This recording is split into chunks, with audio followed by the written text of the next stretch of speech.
I am Sandhya, Assistant Professor, Department of Mathematics and SNS College of Technology. Today, EC students are going to discuss about design thinking approach to understanding integration.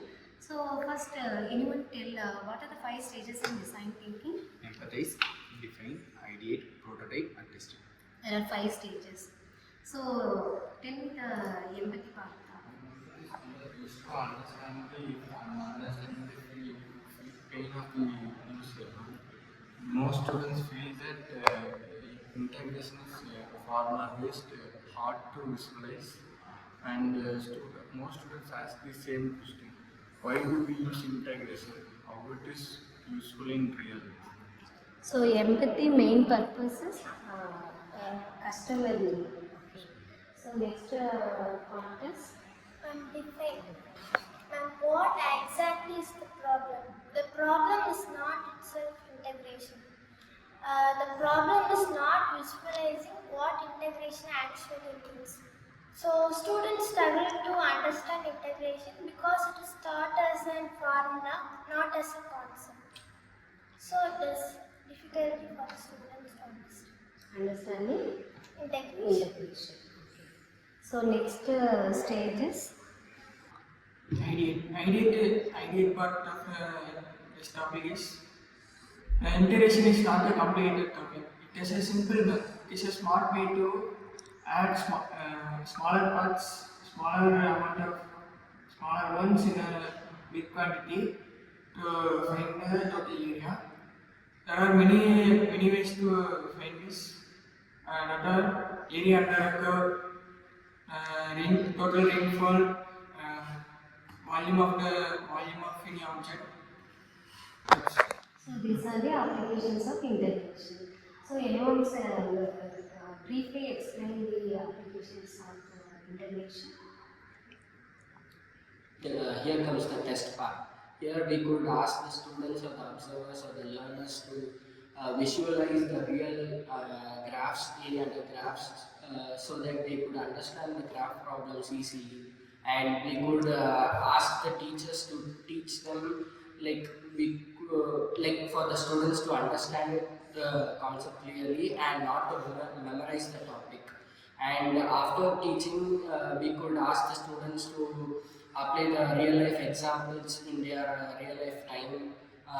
Next, we could ask the teachers to get the feedbacks from the students whether they understood the concept or not. If there is any feedback, we should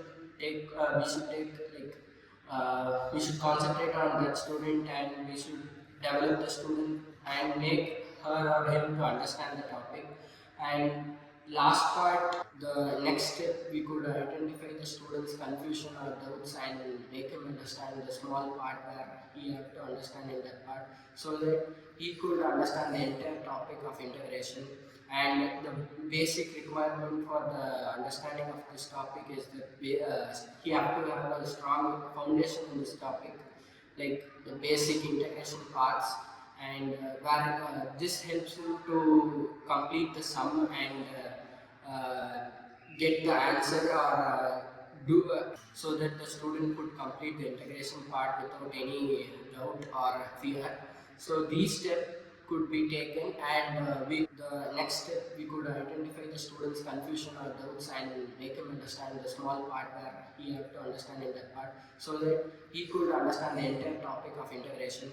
And the basic requirement for the understanding of this topic is that he have to have a strong foundation in this topic, like the basic integration parts, and this helps him to complete the sum and get the answer or so that the student could complete the integration part without any doubt or fear. So these steps could be taken, and we could also improve the improve the teaching, and we could also improve the conclusion part, I mean the explanation based on the conclusion of the integration topic. To conclude this, many students fear integration because it is full of formulas. But we can, many students fear integration because it is full of formulas. But let's make it simpler. When we go out in a rain, the tank fills with water.